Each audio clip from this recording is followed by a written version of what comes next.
నమస్కారం కేడీ న్యూస్ కి స్వాగతం. గంగమ్మ వాగు కాల్వాటు నిర్మాణ పనులు 15 రోజుల్లోగా పూర్తి చేయాలని కలెక్టర్ ఆశీష్ సంఘ్వన్ అన్నారు. చదువులో వెనుకబడిన విద్యార్థులను గుర్తించి ప్రత్యేక బోధన చేపట్టాలని కోరారు. వసతి గృహం విద్యార్థులకు నాణ్యమైన భోజనం పెట్టాలని ఆదేశించారు.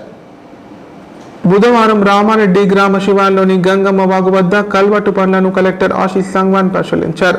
కల్వట్టు నిర్మాణ పనులను త్వరితగతిన పూర్తి చేయాలని ఆర్ఎన్బి అధికారులను ఆదేశించారు. కేజీబీవీ వసతి గృహ పరిసరాలను శుభ్రంగా ఉండే విధంగా చూడాలని చెప్పారు. రామారెడ్డిలోని కస్తూరిబా పాఠశాలకు కలెక్టర్ తనిఖీ చేశారు. వసతి గృహం విద్యార్థులకు నాణ్యమైన భోజనం పెట్టాలని సూచించారు. కేజీబీవీలో చేపట్టిన మరమ్మతు పనులను గురించి అధికారులను అడిగి తెలుసుకున్నారు. వంటగది, మరుగుదొడ్లు పరిసరాలు పరిశీలించారు. వసతి గృహం మైదానంలో పిచ్చి మొక్కలుండడం వాటిని తక్షణమే తొలగించాలని అధికారులకు సూచించారు. 10వ తరగతి విద్యార్థుల సామర్థ్యాలను అడిగి తెలుసుకున్నారు.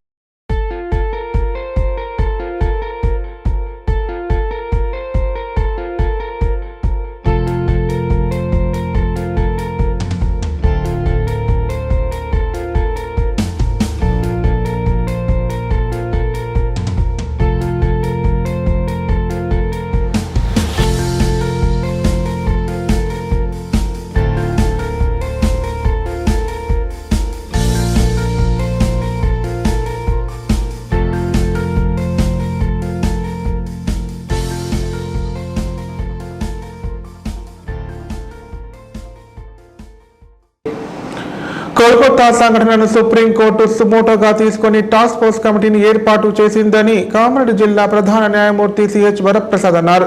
ఎలాంటి అవాంఛనీయ సంఘటనలు జరిగినా ముందుగా ఫిర్యాదు చేయాలని కోరారు. మహిళలు పనిచేసే ప్రదేశాలలో రక్షణ కమిటీ ఏర్పాటు చేయాలని సూచించారు.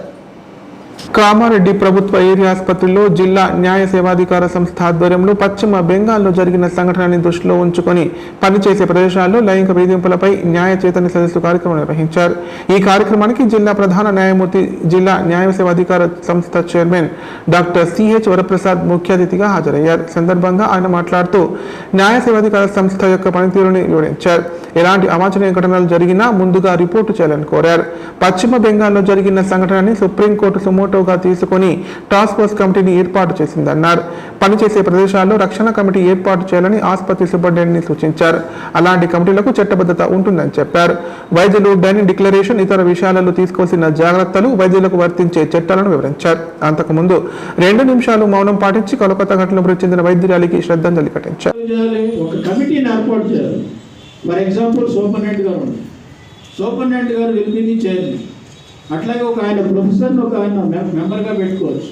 సూపరింటెండెంట్ గారు ఒక మాట అన్నారు, ఈ సదస్సుకి నేను కొంచెం డీవియేట్ అయి మాట్లాడుతున్నానేమో అని. కానీ ఆయన మాట్లాడిన మాటలు మాత్రం చాలా మీ అందరికి ఉపయోగం నేను భావిస్తున్నాను. ముఖ్యంగా ఇక్కడ చాలామంది యంగ్స్టర్స్ ఉన్నారు, 25 ఏళ్ళు 26 ఏళ్ళు సంవత్సరాలు ఉన్నవాళ్ళు. వాళ్ళందరూ గమనించి సూపరింటెండెంట్ గారు చెప్పిన విషయాలన్నీ కూడా మీరు ఫాలో అవుతారని చెప్పేసి నేను కోరుకుంటున్నాను. మీ హాస్పిటల్కి ఇక్కడికి రావడానికి ప్రథమ ఉద్దేశం ఏంటంటే, నేను ఇక్కడ జిల్లా ప్రధాన న్యాయమూర్తి మరియు chairman district legal service authority కామారెడ్డిగా పనిచేస్తున్నాను. నేను ఏప్రిల్ 29 నుంచి మొన్న ఈ సంవత్సరం జాయిన్ అయిన ఆదిలాబాద్ నుంచి ట్రాన్స్ఫర్ వచ్చి, నేను ప్రతిరోజు కూడా న్యూస్ పేపర్స్లో చూస్తూ ఉంటాను మన కామారెడ్డిలో వివిధ డిపార్ట్మెంట్లు అన్నీ సరిగా పనిచేస్తున్నాయి లేదా, మనం ఏమేమి చర్యలు తీసుకోవాలి, ఎవరికన్నా గైడెన్స్ ఇవ్వాల్సిన అవసరం ఉందా. ఎందుకంటే అది నేను ప్రధాన జిల్లా న్యాయమూర్తి హోదాలో చేయలేను, కానీ chairman district legal service authority హోదాలో మాత్రం నాకు చేసే పవర్ ఉంది. ఆ పవర్ ఎట్లా ఇచ్చారు అంటే, మనకి లీగల్ సర్వీస్ అథారిటీస్ యాక్ట్ అని 1987 సంవత్సరంలో పార్లమెంటు ఒకటి తీసుకొచ్చారు. అది 87 సంవత్సరంలో యాక్ట్ చట్టం వచ్చినా కూడా 95 సంవత్సరంలో దానికి అమల్లోకి వచ్చింది. మీకు తెలుసు అందరికీ, ఒక చట్టం ఇవాళ చేయొచ్చు పార్లమెంట్ కానీ మన అసెంబ్లీ కానీ, ఒక నోటిఫికేషన్ ఇస్తేనే అది అమల్లోకి వస్తుంది. 95 నుంచి అమల్లోకి వచ్చిన తర్వాత ఢిల్లీలో నేషనల్ అయితే ఉంటుందో అదంతా మనం కోల్పోతూ ఉంటాం, అంటే కనుమరుగైపోతుంది. ఉదాహరణకు ఒక హత్య జరిగింది అనుకుందాం, మన రోడ్డు మీద హత్య జరిగినప్పుడు మనం చాలామంది చూస్తాం, అవునా? చాలామంది ఏమనుకుంటారంటే వాళ్ళ బంధువులే రిపోర్ట్ చేయాలి పోలీసు వాళ్ళకి అనుకుంటారు. అట్లా కాదు, ఎవరైనా కానీ రిపోర్ట్ చేయొచ్చు. ఇప్పుడు మీరు కొత్తగా చట్టాలు వచ్చినాయి, భారతీయ న్యాయ సంహిత అంతకుముందు మనం ఐపీసీ అనేవాడు. భారతీయ న్యాయ సంహిత, అట్లాగే ఇండియన్ ఎవిడెన్స్ యాక్ట్ కూడా కొత్తగా ఇంకో పేరు పెట్టి సాక్ష్య నిధి అని పెట్టారు, భారతీయ సాక్ష్య నిధి. అట్లాగే సిఆర్పిసి కూడా ఇంకో పేరు మార్చి భారతీయ నాగరిక సంహిత సమితి అని పెట్టారు. వీటన్నింటిలో కూడా చట్టాలు మనకు 1 జూలై 2024 నుంచి కూడా అమల్లోకి వచ్చేసాయి. ముఖ్యంగా మరి దాంట్లో 0 ఎఫ్ఐఆర్ రిజిస్టర్ చేయవచ్చు అనే ఒకటి ప్రావిజన్ ఉంది. అంటే ఇన్సిడెంట్ ఇవాళ జరిగినప్పుడు మీరు అన్ని డీటెయిల్స్ డిస్క్లోజ్ చేస్తే ఆ పోలీస్ స్టేషన్ జ్యూరిస్డిక్షన్ లేకపోయినా కూడా ఒక 0 ఎఫ్ఐఆర్ రిజిస్టర్ చేయాలి. ఉదాహరణకు మన హాస్పిటల్లోకి ఇన్సిడెంట్ జరిగితే ఇమీడియట్గా మనం ఆన్లైన్లో కూడా రిపోర్ట్ చేసుకునే విధానాన్ని మనకు ప్రవేశపెట్టాం. మీరు అక్కడ పోనవసరం, ఆన్లైన్లో వెబ్సైట్లోకి వెళ్ళి మీ గ్రీవెన్స్ ఏంటో చెప్పండి. మరి వెస్ట్ బెంగాల్ ఇది జరగలేదు, ఎందుకు జరగలేదు మనకి తెలియదు. మరి మన హాస్పిటల్లో తీసుకుంటే మనకి మాత్రం వాటిని కంపల్సరీగా ప్రొవైడ్ చేయాలి. కొన్ని హాస్పిటల్స్లో ఈవెన్ బాత్రూమ్స్ కూడా సరిగా లేకుండా, టాయిలెట్స్ లేకుండా ఈ మధ్యలో వాళ్ళ ఇంటికి పోయి స్నానం చేసి వచ్చే పరిస్థితి కనపడుతుందని పేపర్లో రాశారు. సో నిన్న సుప్రీంకోర్టు వారు ఏం చెప్పారంటే, సుప్రీంకోర్టులో ఒక హీరింగ్ జరుగుతున్నప్పుడు మనం ఇప్పుడు కోర్టులో ఏం జరుగుతుందో సుప్రీంకోర్టు కానీ హైకోర్టు కానీ మనం డైరెక్ట్గా వినొచ్చు. లైవ్ స్ట్రీమింగ్ అని పెట్టారు. మీరు ఆ సైట్లోకి వెళ్ళి ఏం జరుగుతుందో విచారణ, జడ్జి గారు ఏం మాట్లాడుతున్నారు, వీళ్ళ వాదోపవాలు ఏం జరుగుతుంది. మరి సిబిఐ ఎంక్వైరీ చేసినా కూడా, నేను ఇంతకుముందు కూడా సిబిఐలో పనిచేస్తాను కోర్టులో హైదరాబాద్. సిబిఐ ఎంక్వైరీ చేసినా కూడా మనకి ఇంతవరకు ఎవరైతే ఆ కల్ప్రిట్ ఉన్నాడో అతను అరెస్ట్ చేయడం కానీ, అతను ఎవరనేది తెలుసుకోవడం కానీ మనం చేయలేదు వెస్ట్ బెంగాల్. ఎందుకు ఆ పరిస్థితి వచ్చిందంటే రీజన్స్ ఇంకా మనకు తెలియదు. సుప్రీంకోర్టు వారు ఒక టాస్క్ ఫోర్స్ కమిటీని ఏర్పాటు చేశారు. మన తెలుగు రాష్ట్రాల నుంచి నాగేశ్వర రెడ్డి గారు, అట్లాగే డాక్టర్ శ్రీనివాస్, వాళ్ళిద్దరినీ కూడా మెంబర్స్గా నియమించడం జరిగింది. దానికి మనందరం కూడా సంతోషపడాలి. ఎందుకంటే మన తెలుగు రాష్ట్రాల నుంచి ఆ ఇద్దరు కూడా ఆ కమిటీలో చోటు చేసుకుని వాళ్ళు కూడా మన వ్యూస్ చెప్తారు అక్కడ కమిటీలో. మరి సుమోటో అంటే ఏంటి, ఎవరి ప్రోద్బలం లేకుండా, ఎవరి దగ్గర నుంచి పిటిషన్ లేకుండా సుప్రీంకోర్టు ఈ న్యూస్ పేపర్స్ బట్టి, లేకపోతే టెలివిజన్లో వచ్చిన వార్తలను బట్టి ఎల్ఆర్ఎస్ ప్రక్రియ పారదర్శకంగా చేపట్టాలని కలెక్టర్ ఆశీష్ సంగ్వాన్ అధికారులను ఆదేశించారు. దరఖాస్తుదారులను అనవసరంగా ఇబ్బందులకు గురి చేయొద్దని సూచించారు. ఎలాంటి తప్పిదాలకు ఆస్కారం లేకుండా ఎల్ఆర్ఎస్ ప్రక్రియ వేగవంతంగా పూర్తి చేయాలని చెప్పారు. కామారెడ్డి కలెక్టర్ కార్యాలయంలోని సమావేశ మందిరంలో బుధవారం ఎల్ఆర్ఎస్ క్రమబద్ధీకరణ చేసే విధానంపై మండల స్థాయి మున్సిపల్ అధికారులకు అవగాహన సదస్సు నిర్వహించారు. ఈ సమావేశానికి కలెక్టర్ ఆశీష్ సంగ్వాన్ హాజరై మాట్లాడారు. ప్రభుత్వ మార్గదర్శకాలకు అనుగుణంగా దరఖాస్తులను సమగ్రంగా పరిశీలించాలని తెలిపారు. ముందుగా అన్ని దరఖాస్తుల వివరాలు ఆన్లైన్లో నమోదు చేయాలని చెప్పారు. సర్వే నంబర్లు, ప్లాట్ దరఖాస్తు సంఖ్య, రోడ్డు విస్తీర్ణం, ఇనాం భూమి, దేవాదాయ భూమి వంటి అంశాలను పరిగణలోకి తీసుకోవాలని పేర్కొన్నారు. క్షేత్రస్థాయి పరిశీలనకు వెళ్లడానికి ముందే దరఖాస్తుదారులకు సమాచారం అందించాలని తెలిపారు. ప్లాట్ల యజమానులు అందుబాటులో ఉండే విధంగా చూడాలన్నారు. క్షేత్రస్థాయి పరిశీలన సందర్భంగా అది ప్రభుత్వ స్థలము, ప్రైవేటు స్థలము అని పక్క నిర్ధారణ చేసుకోవాలని చెప్పారు.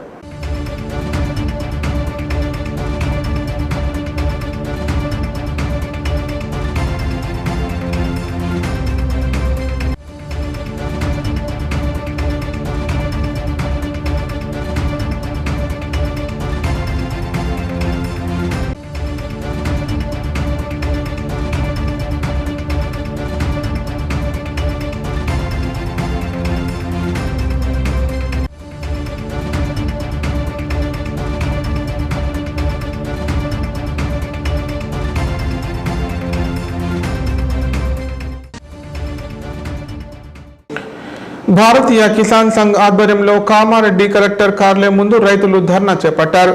ఆంక్షలు లేకుండా అర్హులైన రైతులందరికీ పంట రుణమాఫీ చేయాలని డిమాండ్ చేశారు. వీడిన పెద్ద ఎత్తున ఆందోళన చేస్తామని హెచ్చరించారు. ఈ మేరకు కలెక్టర్కు రైతులు వినతి పత్రం అందజేశారు. కామారెడ్డి జిల్లా కేంద్రంలోని కలెక్టర్ కార్యాలయం ముందు భారతీయ కిసాన్ సంఘ్ ఆధ్వర్యంలో రైతులు చలో కలెక్టరేట్ కార్యక్రమాన్ని నిర్వహించారు. ఇందులో భాగంగా ప్రభుత్వ డిగ్రీ కళాశాల మైదానం నుండి కలెక్టర్ కార్యాలయం వరకు భారీ ర్యాలీగా తరలి వచ్చిన రైతులు కలెక్టర్ కార్యాలయం ఎదుట బైఠాయించి ఆందోళన వ్యక్తం చేశారు. తెలంగాణ ప్రభుత్వం ఎలాంటి షరతులు లేకుండా వెంటనే 2 లక్షల పంట రుణమాఫీ చేయాలని డిమాండ్ చేశారు. పట్టా పాస్బుక్ ఉన్న ప్రతి ఒక్క రైతుకు రేషన్ కార్డుతో సంబంధం లేకుండా రుణమాఫీ చేసి రైతులను ఆదుకోవాలని కోరారు. కొత్త రూల్స్ పెట్టి రైతులను ఆగం చేయవద్దని చెప్పారు. రైతు లేనిదే రాజ్యం లేదని, అలాంటి రైతులను ఇబ్బందులకు గురి చేయవద్దని విజ్ఞప్తి చేశారు. రైతులు పెద్ద సంఖ్యలో కలెక్టర్ కార్యాలయాన్ని ముట్టడించడంతో అధికారులు పోలీసులను భారీగా మోహరించారు. రైతులు లోపలికి వెళ్లకుండా బారిగేట్లను ఏర్పాటు చేశారు. అనంతరం జిల్లా కలెక్టర్ ఆశీష్ సంగ్వాన్ అనుమతించడంతో 10 మంది రైతులు కలెక్టర్ కార్యాలయం లోపలికి వెళ్లి కలెక్టర్కు వినతి పత్రం అందజేశారు.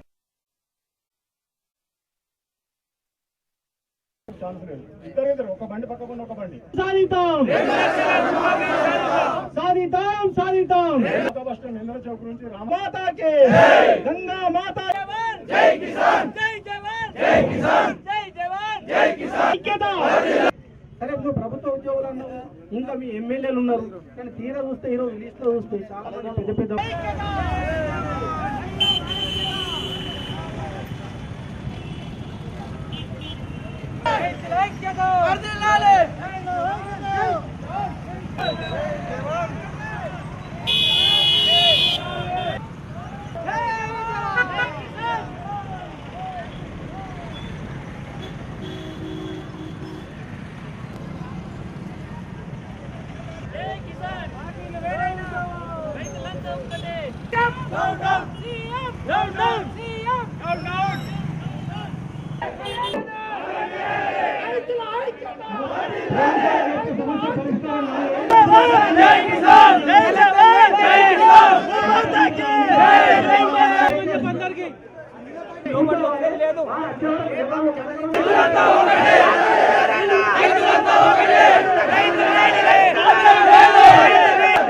అందరం కలిసి చాలా ఇబ్బందులు ఉన్నాయి కనుక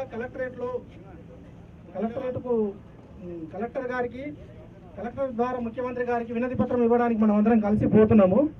కావున మన డిమాండ్స్ ఏంటి అంటే అందరూ కొత్తగా ఇంతకుముందు గవర్నమెంట్ ఉన్నప్పుడు అందరూ కొత్తగా లోన్ తీసుకొని డిసెంబర్ 9 నాడు నేను ముఖ్యమంత్రి కాగానే నేను రుణమాఫీ చేస్తాను, అందరికీ ప్రతి రైతుకు రుణమాఫీ చేస్తానని హామీ ఇవ్వడం జరిగింది. అట్లనే పోయిన నెలలో రుణమాఫీ చేస్తా అని స్టార్ట్ చేశాడు. అయితే ఇప్పటి వరకు తీరా చూస్తే చాలా మండలాలు కావచ్చు, జిల్లాలు కావచ్చు, రాష్ట్ర స్థాయిలో మొత్తానికి 40 నుండి 45% వరకే రుణమాఫీ జరిగింది. ఇలా ప్రధానంగా ఏంటి అంటే ప్రధానంగా ఆధార్ కార్డు లింక్ పెట్టి ఆధార్ కార్డులో తప్పున్నదని మాఫీ చేయకపోవడము, రెండోది రేషన్ కార్డులు లింకు చేసి రేషన్ కార్డు లేదని కొంతమంది కాపడము, రేషన్ కార్డులో తప్పున్నదని, పట్టా పాస్బుక్లో తప్పున్నదని, బ్యాంక్ అకౌంట్లో తప్పున్నదని ఏదో సమస్య వెతికి రైతులకు రుణమాఫీ కాకుండా చూస్తున్నారు. రైతులు ఇబ్బంది పడుతూ బ్యాంకుల చుట్టూ తిరిగినా కానీ మా దగ్గర ఏమున్నదని అంటున్నారు. అయితే అసలు విషయం ఏంటి అంటే అన్ని చూసుకొని మనకు బ్యాంకు వాళ్ళు లోన్ ఇచ్చారు కదా, ఈరోజు మన రుణమాఫీకి వచ్చే వరకల్లా ఇన్ని కొలువులు ఎందుకు పెడుతున్నారు? ఇది ప్రభుత్వానికి తెలియదా?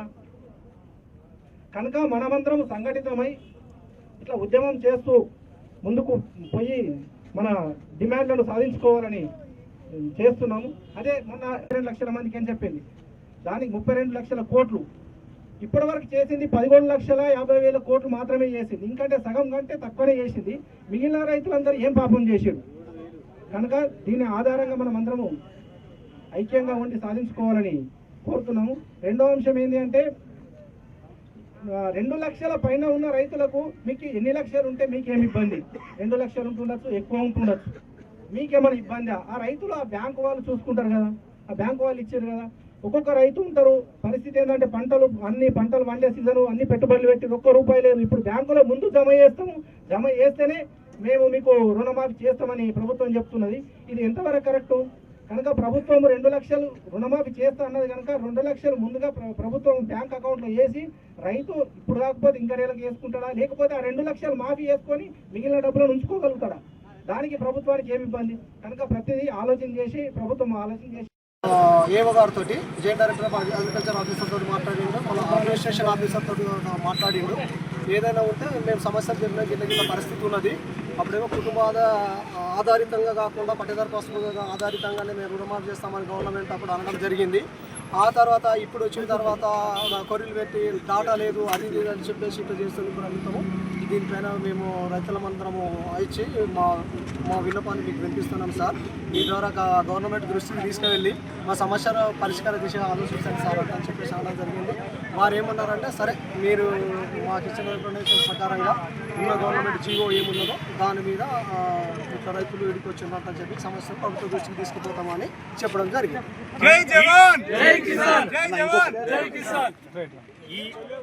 ఈ కార్యక్రమం ఇక్కడనే ఒక కామారెడ్డి కలెక్టర్ కాకుండా ప్రతి జిల్లాలో కూడా ఈ కార్యక్రమం తీసుకున్నది భారతీయ కిసాన్ సంఘ్. ఇది ఇప్పటితో సమసిపోతే సంతోషం, లేకపోతే ఇది రాష్ట్ర వ్యాప్తంగా కూడా జరుగుతున్న అవకాశం. ఇప్పుడు ప్రకటనలు. గ్యాస్ట్రిక్ మరియు లివర్ సమస్యలతో బాధపడుతున్న వారు ఇప్పటి నుండి హైదరాబాద్ గాని నిజామాబాద్ గాని వెళ్లవలసిన అవసరం లేదు. మరియు అప్పుడప్పుడు వచ్చే డాక్టర్ల కోసం ఎదురు చూసే అవసరం కూడా లేదు. ఎందుకంటే ప్రతిరోజు 24/7 మన కామారెడ్డిలోనే అన్ని అత్యాధునిక సౌకర్యాలతో అడ్వాన్స్డ్ టెక్నాలజీతో మొట్టమొదటి ఏకైక వేద gastro liver care hospital Dharamshala వెనకాల జనని హాస్పిటల్ ప్రక్కన ప్రారంభించి వైద్య సేవలు అందిస్తున్నారు. ఈ హాస్పిటల్లో హైదరాబాద్ కార్పొరేట్ హాస్పిటల్లో చేసేటటువంటి గ్యాస్ట్రో మరియు లివర్ కు సంబంధించిన అన్ని రకాల చికిత్సలు చేయబడును. మరియు ప్రతిరోజు ఎండోస్కోపీ, కొలనోస్కోపీ ద్వారా పరీక్షించి సలహాలు మరియు చికిత్సలు చేయబడును. కడుపులో పుండు వంటి సమస్యలకు నాణ్యమైన చికిత్సలు అందించబడును. వేద gastro liver care hospital Dharamshala వెనకాల జనని హాస్పిటల్ ప్రక్కన Kamareddy. Phone number 8006000330. Life hospital Kamareddy. కామారెడ్డిలో 50 పడకల ISO సర్టిఫైడ్ గల ఏకైక hospital life hospital Kamareddy. Aarogyasri, EHS మరియు అన్ని రకాల నగదు రహిత హెల్త్ ఇన్సూరెన్సులు గల ఏకైక hospital life hospital. Aarogyasri card లేదా తెల్ల రేషన్ కార్డు ఉన్నవారికి ఆరోగ్యశ్రీ మరియు ఆయుష్మాన్ భారత్ ద్వారా ఆపరేషన్లు ఉచితంగా చేయబడును.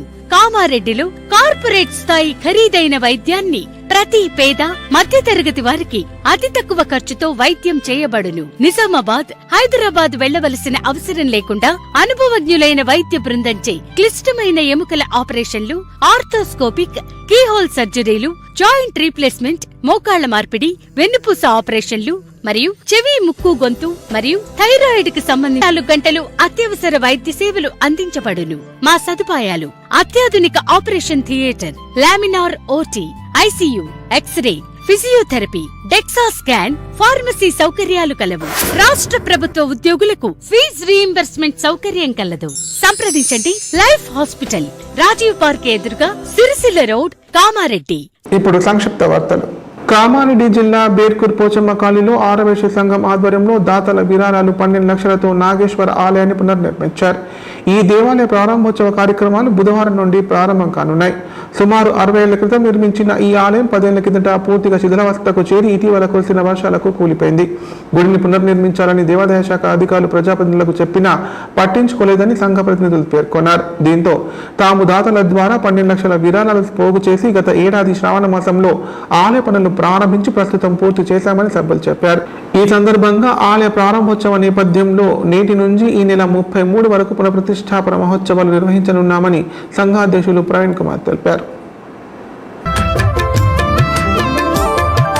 రామనామమే నీకు మంత్రము, రామనామమే నీకు ధ్యానము, రాముని పాదాలు నీ నివాసము, రామదూత హనుమ, శ్రీరామదూత హనుమ.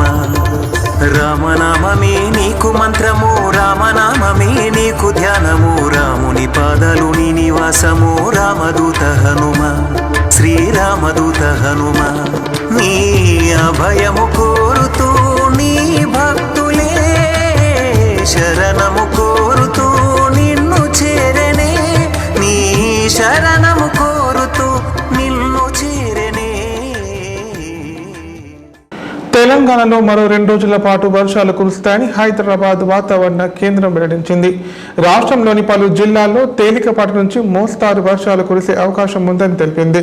భారీ వర్షాల నేపథ్యంలో ప్రజలు అప్రమత్తంగా ఉండాలని సూచించింది. తెలంగాణ రాష్ట్రంలో 3 రోజుల పాటు తేలికపాటి నుంచి భారీ వర్షాలు కురిసే అవకాశం ఉందని హైదరాబాద్ వాతావరణ శాఖ వెల్లడించింది.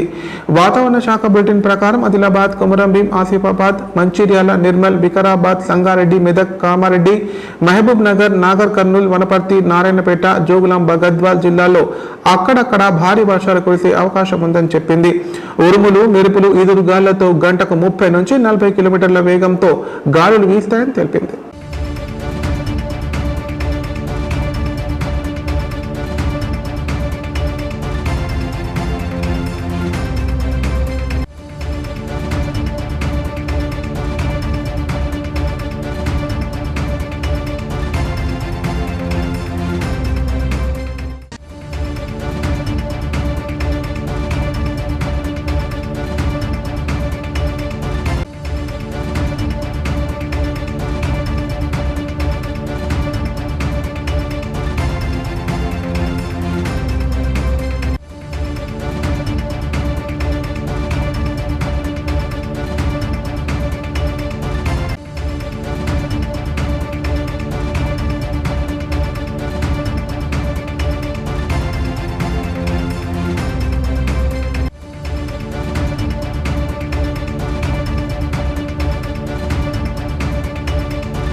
వార్తలు ఇంతటితో సమాప్తం. తిరిగి ప్రసారమయ్యే వార్తల్లో మళ్ళీ కలుద్దాం. అంతా సెలవు. నమస్కారం. చూస్తూనే ఉండండి KNN ప్రతిక్షణం ప్రజాపక్షం.